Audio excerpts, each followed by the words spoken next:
not growing, and they added just under 18,000 registrations to our flyer. Okay, challengers. I challenged in the city of Muskegon, where this event took place, for the last 3 elections. When the new rules came in, they were, Court of Claims said they were illegal about 3 weeks before the election.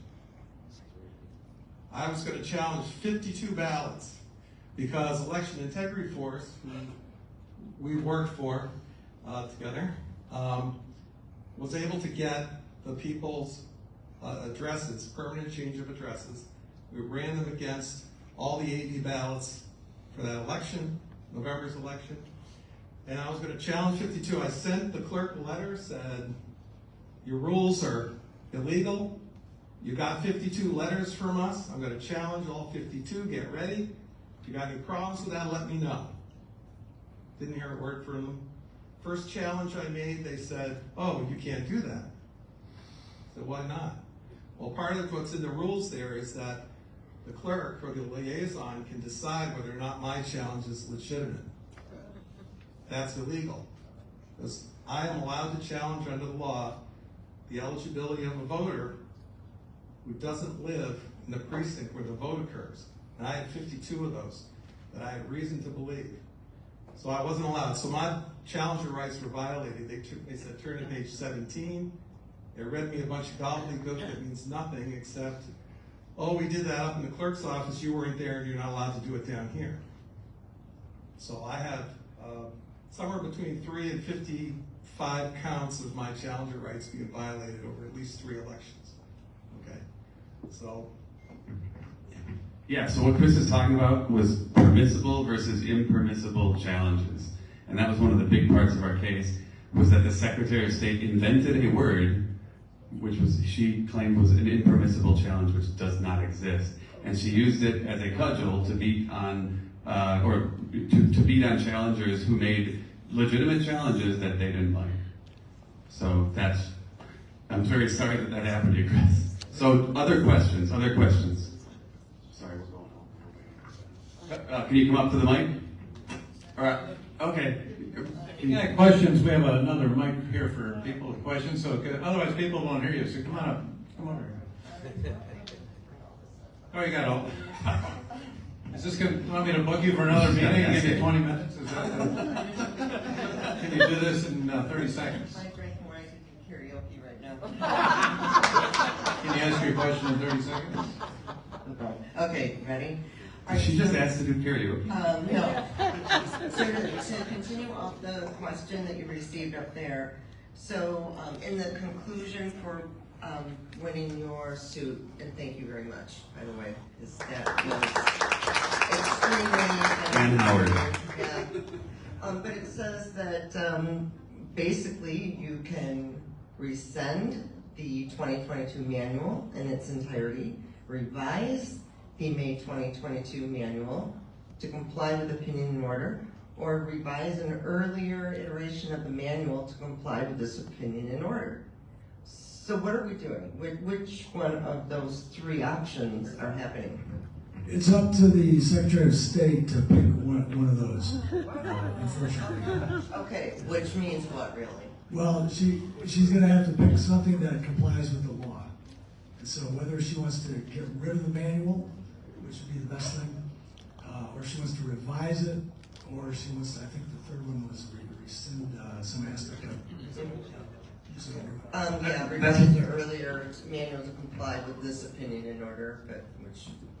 So that's one of the nasty things about this, right? Yeah. She issues rules that are totally illegal, right? And then she loses in court, but she knows that losing in court is going to take months or years, and by then the election has already passed. And that's one of the sad things about this, but you got to take the victories where you can, and this is a big victory, and we got to take it, because going into 2024, this will help us. And was there any date put on this that this had to be completed? After the next election. You said after the next election. We don't have a specific date. You guys share the mic there. It should be for the next election, but I don't know what date exactly though. And then I had a question regarding the clerks. So has anyone FOIA'd that particular Facebook with all the discussions? Has that been quiet? It's my understanding that Patty McMurray and her source were able to get all that information. And they wrote up stories on this on the Gateway Pundit that you can find. Okay, well, I haven't really It found. was a whistleblower. So a whistleblower who was him or herself, we don't know who it is, but or themselves, somebody surrendered that voluntarily to Patty McMurray. Oh, very good, because I didn't know if that's something that we should be doing with our, I'm on the council in the village of Ortonville, but I didn't know if that's something we should be doing in our communities with our clerks, or if we have reached out to all the clerks to say, hey, come forward. Have we done anything like that? I think we need to do that, especially in light of the fact that many of them did not appear to come forward. They were getting large parcel packages with dozens, even in some cases hundreds of these funky registrations from that company. They call them care packages, and they were joking about them on this. PPE. Yeah, that's right, PPE, Yeah. that's right, exactly right. So you read that, and so they were joking about this thing, and they should have come forward, like the clerks in Muskegon. So we've got a lot of work to do in that area, and if you, as a citizen, want to encourage your clerks to do the right thing, boy, that's a great idea. And then one last thing, so I just found out about the House Bills 5144 and 5141, and I just found out about them today and read through them, but basically anything that we start sharing, I don't know if you guys heard about this. I gotta make one comment about what you said before. Oh, yeah. Election Integrity Force is training people in every county to go to their clerks and help them straighten their files out. So we're training people what's legal, what according to the law you can do, and the clerks that are open to this will make changes. We're also giving people in each county a list of all the people we think are bad votes or bad registrations. I have 8,000 in my community, and we're only 176,000 people in our community. I have 29,000 excess registrations in my file, so that's you can do it that way too. But I would, the House Bill 5144 and 5144, it's basically, these are going to be felonies for anybody sharing information like from you or Gateway Pundit, or putting information on social media that does not have a disclaimer or does not say where the video came from. They will shut down your social media sites immediately. And I believe they're doing this so that they can go after the private social medias like Gateway, Dan Bongino, all that, to shut these down. This is going through right now, and no one knows about it. Yeah, I just heard about this recently in the sense that it's an attempt to shut down free speech, information sharing, all that, all the above. Specifically the way about we election. communicate. Yeah, specifically about election integrity.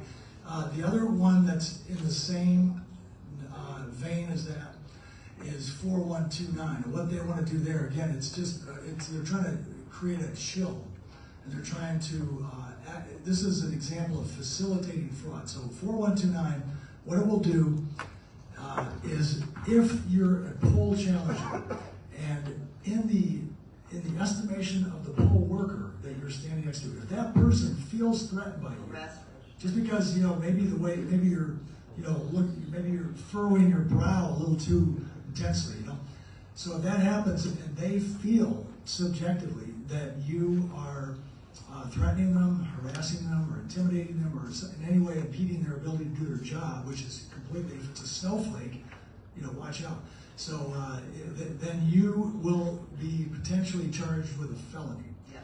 You, the challenger. So I can't even imagine a more effective way to chill the participation of Republicans as challengers. So in the law right now, it says that if you're a challenger and someone obstructs your ability to do your job or fails to follow through on a legitimate, eligible challenge, they're committing a felony. The problem is I'm a challenger trainer, full challenger trainer, so is Braden. We need everybody that we can go in 2 by 2 and challenge, especially in the 80 county boards. When they tell us that we can't challenge, we're going to say, you're impeding this. You're not doing the legitimate thing here. The law's on my side. You have to follow through. If they say you're harassing me now, and they sue you, you're going to have to sue them back for a felony as well, and we need lawyers. Okay, so this is an all-out fight here. If we sit down and don't do anything, you're going to give away the election process. And so Election Integrity Force and the MIGOP and some other groups are doing things to get this back. It's going to take a little while, and we need people that are willing to walk into that situation. We have another question. Do you have more to add to that? No problem. Sam Harris, what do you got? Hi, Sam. How you doing? It's been a while. Good to see you. It's been a little while. I want to invite everybody out here that has questions, maybe come up and ask you directly. And so I know you're not attorneys, We are not attorneys. and you can't give legal advice, Cannot give legal advice. but you've been talking to a lot of attorneys, doing a lot of action, and we never know what we're going to get into. Okay. And when we start legal action, we don't know where it's going to end. But it seems you guys have been pretty dedicated, and we appreciate that. So, with what you've learned in discussions with your attorneys, if you can answer this, what are the possible penalties, criminally and civilly, for Jocelyn Benson for knowingly, and even with your comments earlier, knowingly being found guilty of breaking election laws and rules, criminally and civilly? And is there any action being contemplated by you and the attorneys? Where do we really go from here? I mean, so Sam, my view is that she is failing to carry out her duties, and there are laws against that.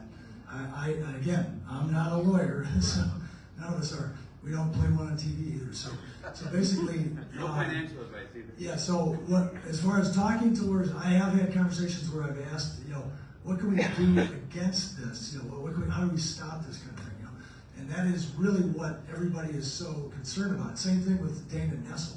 People are worried, well, if she's the #1 law enforcement officer and she's maliciously prosecuting innocent people, what do you do? Where do you go for that?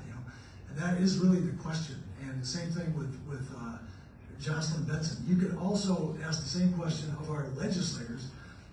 Over the summer, one of the other organizations, MFE, I believe, they did a lot of looking into the laws that were passed in the summer, and I studied them, and I did a report on it which was in Gateway Pundit, and I'm maintaining that they are facilitating fraud. So when you have a legislature that is passing laws and doing, not right now actively attempting to pass laws that are going to make fraud easier. For example, they said we are going to remove the law that says that you have to have a video camera on your drop boxes. So they're basically making it easier for all of the people who are stuffing the drop boxes. They're making it easier by doing that. So this is what I call facilitating fraud. They're making fraud easier. So what can you do to stop that? And a lot of it has to do with lawyers, and the fact that if our lawyer that we got to go against Benson was a bankruptcy and real estate attorney from Southfield, and we tried really hard to get election lawyers, and we were not able to get anybody. Nobody would pick up the case. Phil, where's So that's Dan? where we're at. Where's Dan Hartman? He's our general counsel.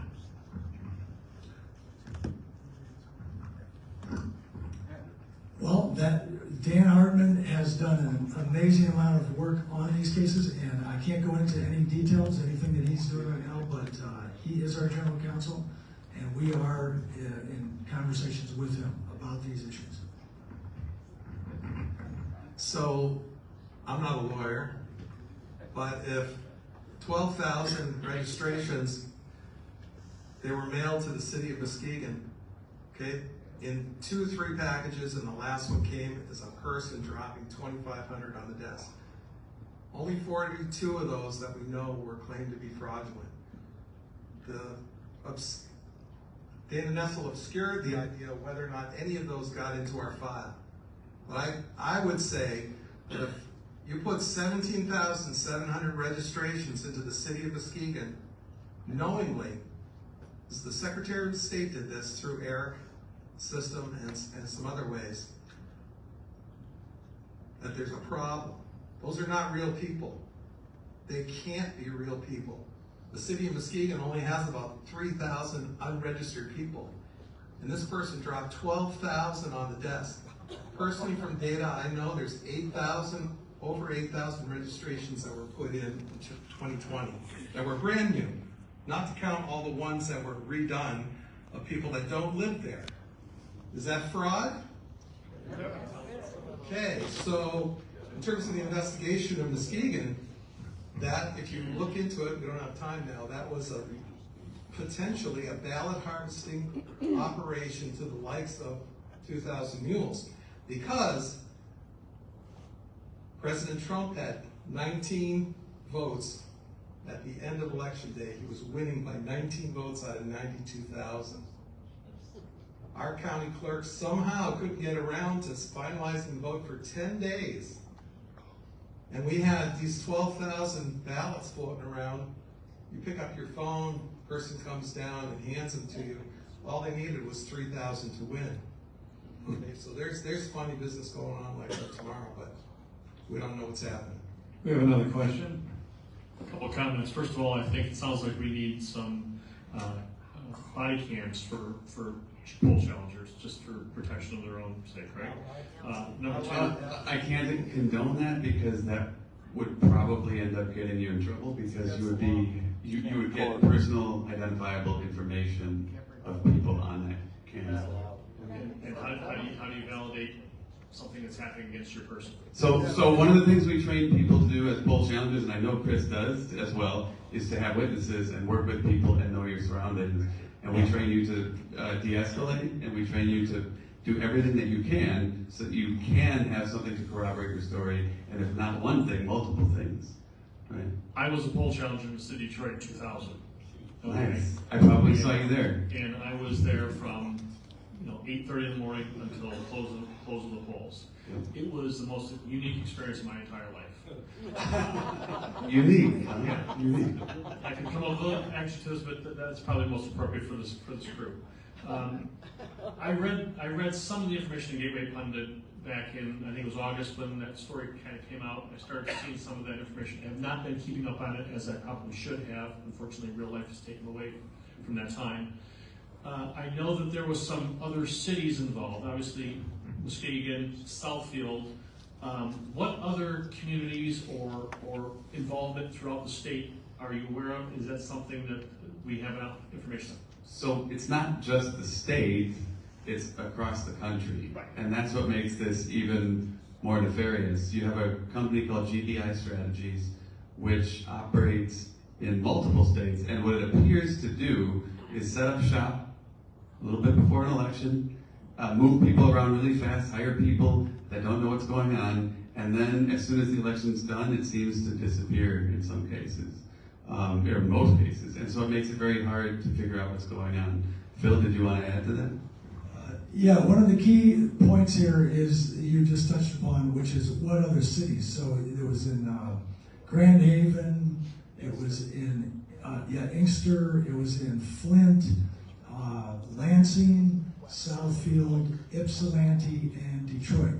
So that's just in Michigan. But then you look at the other states, which again we're not privy to that information because the FBI is still is not involved. Auburn Hills had some connection there as well too.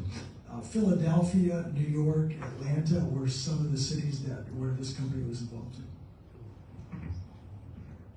So the investigator told me when I asked some questions that when they figured out this was an interstate operation, because GBI was from outside the state, they were funded from outside the state, they were operating in 20 other states.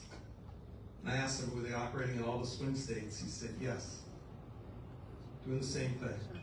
Okay, so he was very professional and very good, but it was very apparent from his responses to mine, as professional as they were, that he was ordered by the Attorney General to turn it over to the FBI, and that was the end of the investigation. So. What was the amount of money? We know the amount of money, don't we? That GBI strategy had to operate in Michigan? Somewhere around 11 to 20 million. Yeah, it was in the millions, multiple millions, yeah. Muskegon, it was 50,000 is what they paid for just 28 people. Use that microphone, please. One follow-up question. Are you involved with communications with other groups like this throughout the country? Election Integrity Force is, I'll let them answer theirs in a minute. In Muskegon, to go back to this one, there were 28 people that were hired over a 6 to 8 week period, and they were paid. We're not sure if that's with the prepaid cards. One of them had a refillable card, but they spent somewhere in the order of $50,000 to turn the election in Muskegon, but it was somewhere in the 10 to 20 million for the entire state. I'd like to also introduce Yes, my Congress is also working with other groups to answer that question. Congressman Kerry Bentivolio is here. Thank you, Mayor. Thank you for your presentation again. Thank you. Good to see you, man. I'm not a lawyer. I did play a doctor in a movie once. And I've hung around with a lot of lawyers, and I've spent a lot of money on lawyers, but I'm going to ask you a question. A lot of lawyers really are trained, and they don't know everything about the law, even though they are an attorney. They specialize much like doctors do. But I got to tell you, one thing that has troubled me is why nobody, Chris, has pursued the writ of mandamus to force Nestle. Of course, you got to have a judge, and if you're going to go to federal, you got to have a federal judge or a state judge to force Nestle to prosecute. And I think I know behind the scenes what she's done is because it crosses state lines, she had to turn it over to the FBI. No, she didn't. Okay, she could have prosecuted just in the state. So if you know any, and I have some friends that might own a few judges, but you can, if you get a judge that issue a writ of mandamus, no, don't strike it. That's a fact. You know. So, are you familiar with a writ of mandamus? I am not, but just to say, for my part, if I could find a lawyer, I'd probably got 5 things I could do right now. The fact of the matter is that there was fraud committed, at least 42 of them in Muskegon. No one's done anything, and it's the state who's responsible for people violating the law in the state. They violated state law. If they were doing it across state boundaries, it wasn't like they took stuff across the state boundary. It just came here. I don't know what the FBI has anything to do with this except that they were doing it in all the swing states. So Nestle should be prosecuting a whole bunch of people in the Well, state. a writ of mandamus basically forces her to do exactly that. She has to prosecute those people. So I'm aware what a writ of mandamus essentially says, you aren't doing your job, right? And you must do your job. That's what, and we have, that's Court order. Yep. And that's one of the many things when I was at EIF and now that we're at MIGOP that has been raised. But there's a list of dozens of cases that we think are good and ideas that we have, but we are so limited in our attorneys that even though we have great ideas like a writ of mandamus in certain cases for certain things, it just hasn't happened yet. But we would love it to happen. 99% of the writs of mandamus go through. So if you need, so if you spend the money, I know lawyers, you say, hey, but it's the principal, and the lawyer's going to say, well, how much is your principal? I could write one on my own, I'm sure. Yeah. Okay. Thank you. Thank you. I'll talk to you afterwards. Thank you. Another question. I know better than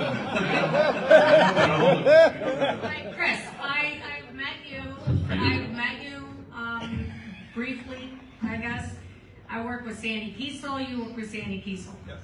I would like to see you take a larger lead in this whole program with election integrity, because personally, election integrity fund and force, these gentlemen, thank you for your work, but you don't work for election integrity fund and force, and this is where all this information came from. Let's be clear. So I would like to see you more involved in election integrity force. I'm a part of District 9 since February 17th. We've lost so much time and energy. So there's a lot of integrity that was lost there. And I would like to see you take a stronger part in all the actions moving forward and get credit for it with Sandy Kiesel. Thank you very much. Well, I started getting involved with Election Integrity Force in the fall of 21. I helped them develop the technology to clean the rolls and to do this challenging. I was the first one to do this challenging. I got more involved. I left the Muskegon County GOP at the end of the 2 years, and I'm full-time with EIF. They put me on their leadership team. Right now I'm the poll trainer for the state of Michigan for EIF, and I'll be working with these guys. But I'm trying to move some things forward, and I appreciate that. We do need support, both people and funds, because we buy data, and we'd like to do some lawsuits, but we don't have the money to be able to do lawsuits. We have to be very selective.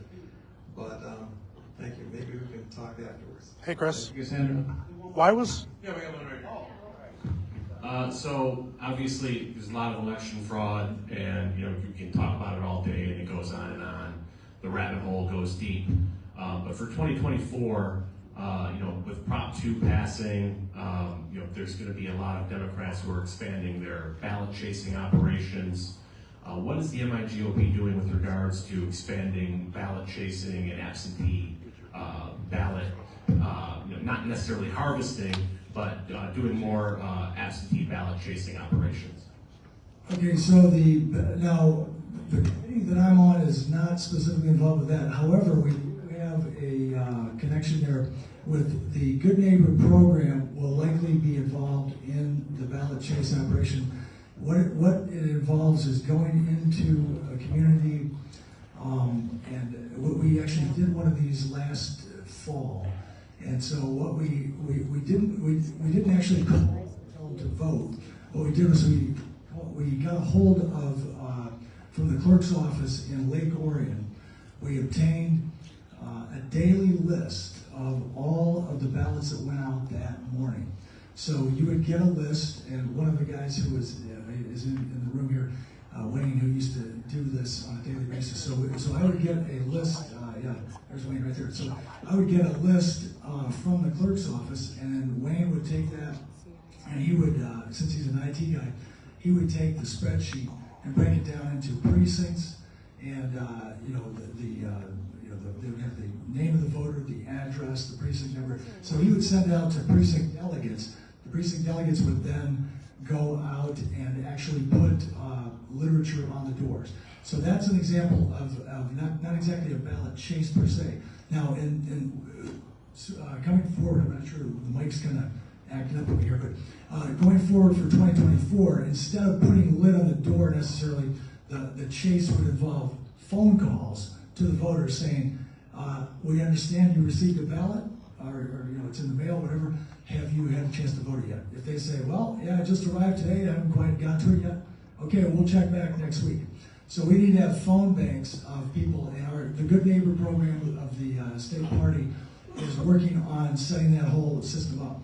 So the idea will be to have volunteers in the Good Neighbor program who will actually make those calls and who will take those spreadsheets arriving from the clerks under the Freedom of Information Act. So the way you do it is you first make a nice friendly call to your clerk, and you can do that right now. You can literally do it tomorrow and say, we want to get a daily list right up until the election of everybody who received an absent voter ballot and that was sent out this morning or every morning.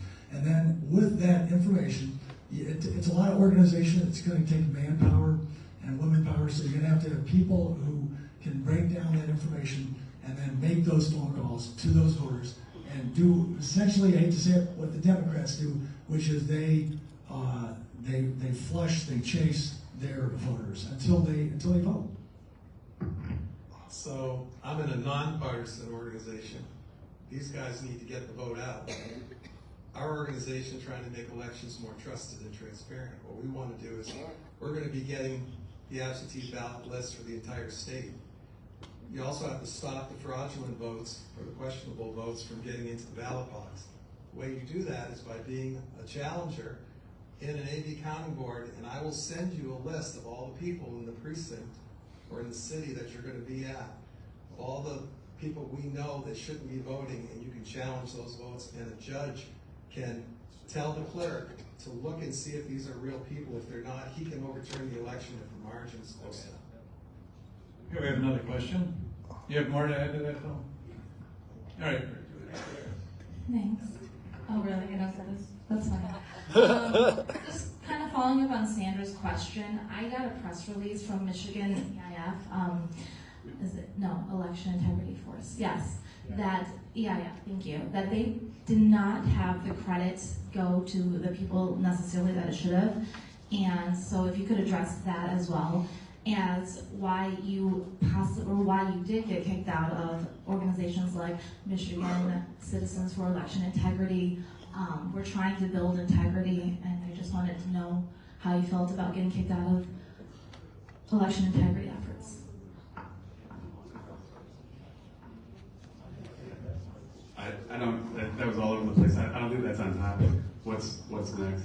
Yeah, but, Oh, it's on topic. It's on topic. It's on topic. What do you mean? Don't run from it. Stand up. Stand up. You stand on a house of cards. one more. Here we have a couple. Answer Two the more. question. You guys were fraudulent in the 9th district, Answer and the now question. you're doing election integrity? Give me a break. Are you guys don't? Give me a break. You guys were fraudulent in the 9th district. we have another The whole question. caucus was a mess because of you guys. And now you're pretending Order that in the court you're here. some kind of election integrity. We have another It's a question. joke. Actually, I was supposed to be on the AV board in 2022, and 2 days before the election, they bumped me to inspector. But my question is, I did a lot of door knocking in both elections and talking to voters, and my question is, I got asked a lot, what can they do with these 8 or 9 absentee ballots that got mailed to their house that they don't belong there? And there's nowhere for them to be able to take them or put them. And I think that'd be a good idea if we could find out if it's legal for them to be able to take them to the clerk's office and they count them, or someone else does. But they need to get a handle on that. Now, you gotta make sure that it's actually a ballot that's arriving, not just a ballot application. Some people think that it's a ballot, but it's actually a ballot application. So the difference. Yeah, well, there you go. So assuming it's a ballot, in those cases, you're not really allowed under the law to touch a ballot that's not yours, or that's not a member of your immediate families. It's actually a felony, yeah. Or if you touch a ballot and you're not like a postal worker or somebody like that. Why can't they designate somewhere for them to take them? Well, that's again, when it arrives in that situation, you're not supposed to touch it, even though technically you got to take it out of your mailbox. So you can say, hey, I had no idea what this was until I sort of mail. Once you identify it as a ballot, I would just call the clerk's office and report it and say, I'm not touching this. And but that's a very good point. People don't realize that a ballot that's not yours, not a member of your family, not under your household, and you're not a postal worker or an election worker, then it's a felony to even have in your possession. She said, thank you for what you're doing. Sam, you have another quick request, because we're going to wrap this up after John. One thing about that, if you get a ballot to your house, you can go to the clerk, you write them an affidavit. They have to, by law, remove that person from the QVF, because you are the person who lives in the home, it's your address, and if there's another person registered to that address who does not live there, you have the legal right, and it gets out in 30 days. I can't get them out. I got 8,000 that I can tell them that they're there, but they're not going to remove them, but you can. So if you get a ballot, make sure that you write an affidavit to the clerk and make sure that they get it out in 30 days. Another quick question. Quick. I think we all agree there was election fraud and rigging. I personally think it doesn't matter who gets credit for what they have done. But going forward, there are a few groups working independently. Do you anticipate all the Michigan groups starting to work together for a common goal of election integrity, including Check My Vote with Tim Vetter, county parties, OCRP, working with MIGOP, and all the county parties really across the state? So you think it's time? And we got election integrity force. We've got, this is part of Amber's question, we got election integrity force, right? We've got, different groups. Tom's voiced some concerns with me. He just was spouting off a little bit, but can't we work together here for a common goal? That's a question. Can't we, and are we going to work together?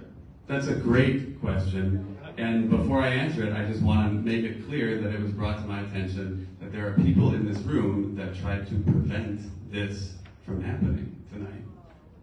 What's that they tried to do? Prevent this discussion from happening tonight, this entire presentation. No, we just don't want you to They tried to prevent this entire presentation. So, I believe, Sam, I'm with you. You're taking It's, credit not for only is it a Chris good did. idea that that happens, but it's imperative that we all work together and that we have to come together for 2024, but to put aside any differences that people have.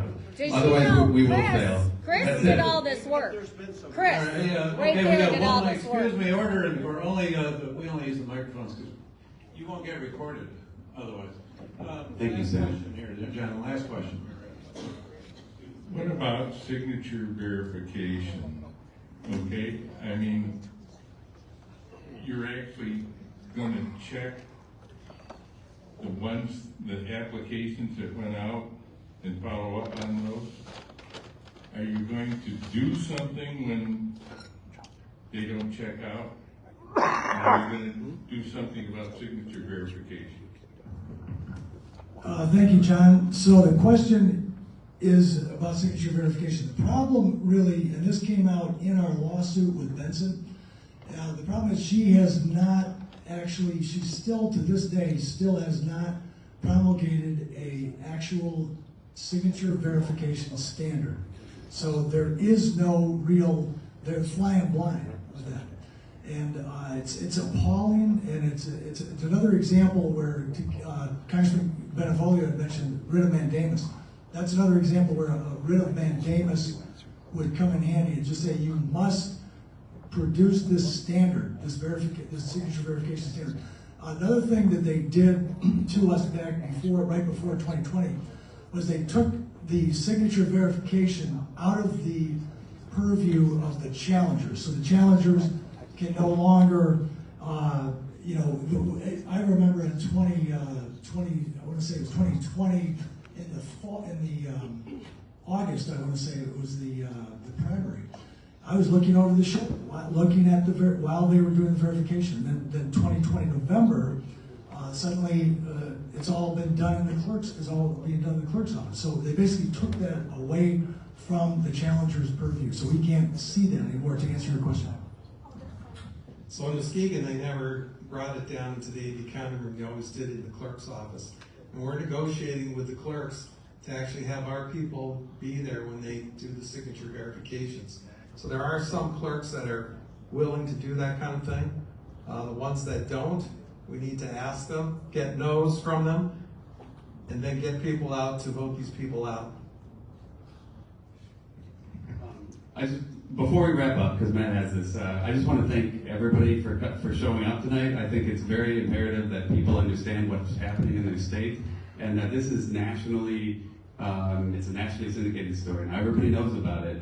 And it's going to happen again if we don't do something about this. So we really think that if you guys will help volunteer with whatever organization you want to volunteer with, whether it's EIF, MIGOP, it can be independent, it can be Republican, don't care. We just need to make sure that we have the bodies to make sure that we can get this job done like Sam says, okay? And one of the things that happened just this last week was that your Board of Canvassers for the state passed a rule now that they can now print ballots on demand during the election in each clerk's office. So it's going to be much harder to track them, and that's a problem. And your legislators and your Board of Canvassers don't seem to do anything about it or anything. So we need you guys to take control at a local level, legally and peacefully, and follow the process. So we would really love to have your help, guys, all of us. Are you guys doing poll challenger training? Yes, we are. I'm glad you brought that up. Poll challenger training. We're going to be out at Isabella County this Saturday. There'll also be a Zoom. And again, just if you want to get signed up, Phil, PHIL, at migop.org.